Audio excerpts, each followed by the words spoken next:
So let's talk a little bit about the reason it doesn't work. We'll probably do more on this in the future, but we're trying to talk about global force today, and we know that ultimately you were not successful Yep. in your attempt to acquire TNA or Impact as it was, and there was a rumor out at the time as to why that deal fell apart. That perhaps Mr. Carter had a request of Mr. Keith that he just didn't think he could honor. And I thought to myself, that sounds like wrestling nonsense. So, what really happened? Why didn't it happen? At the end of the day, I think it comes down to the simple fact that Bob Carter had always been the alpha male and dictated his destiny. He knew all the water under the bridge. He also had, and look, at the end of the day, fear and uncertainty. I've been on all sides of it. Um, you know, uh, what's the acronym for fear? False evidence appearing real.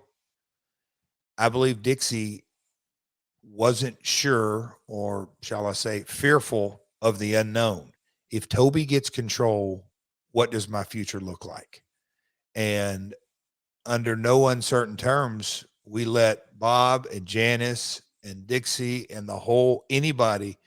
Our plans are to keep Dixie on board, but there are no guarantees that Jeff's going to stay on board. And Toby told them that if he don't run it the way I want it run, he's out. I mean, it was Toby was the lead horse. If Dixie doesn't do, I mean, he's a businessman. So he wasn't going to give that line of BS of, hey, this and that. But I absolutely believed every word that came out of his mouth is that we're going to get this thing rowing and everybody's going to row in the right direction or they will be off the boat.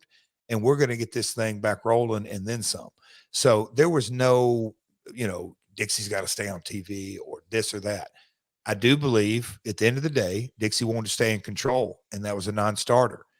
The biggest, and I'll kind of throw this out there, this is the story behind the story. They were attracted to having Toby as their partner, so much so that Toby called me and said, hey, Panda wants to come visit me at the golf course. And I mean, wants to come visit me in Oklahoma and have a meeting with me. I told them to meet me at the golf course at such and such day at this time that I'd meet with him. I'm just letting you know.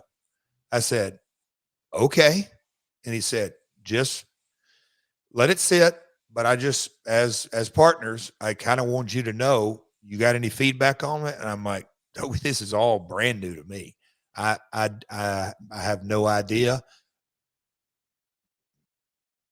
You've got me single screen. I'd love to see Conrad's look on his face when I tell him this part of it. My delusional optimism really kicked in here because I'm thinking Panda's going to go up there. They don't want Jeff in the room, and they just want to have a good warm and fuzzy.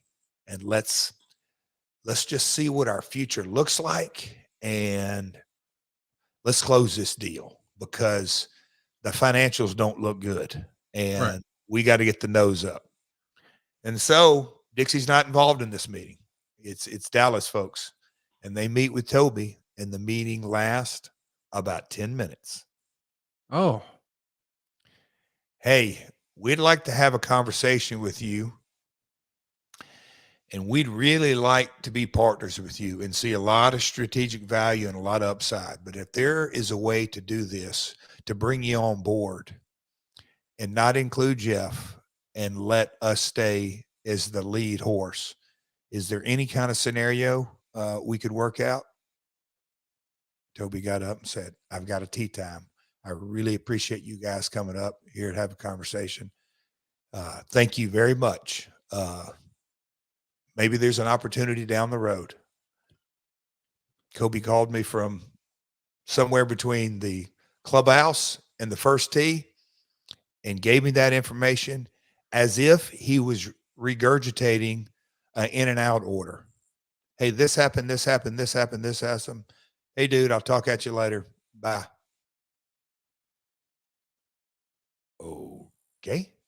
So something you had worked on this entire time for months at this point came crumbling down in 10 minutes. Again, I'm chuckling at myself now. We all live and learn, and what's happened in the past, it's completely water under the bridge. It all is what it is. I am tickled to death to be kicking the shit out of MJF.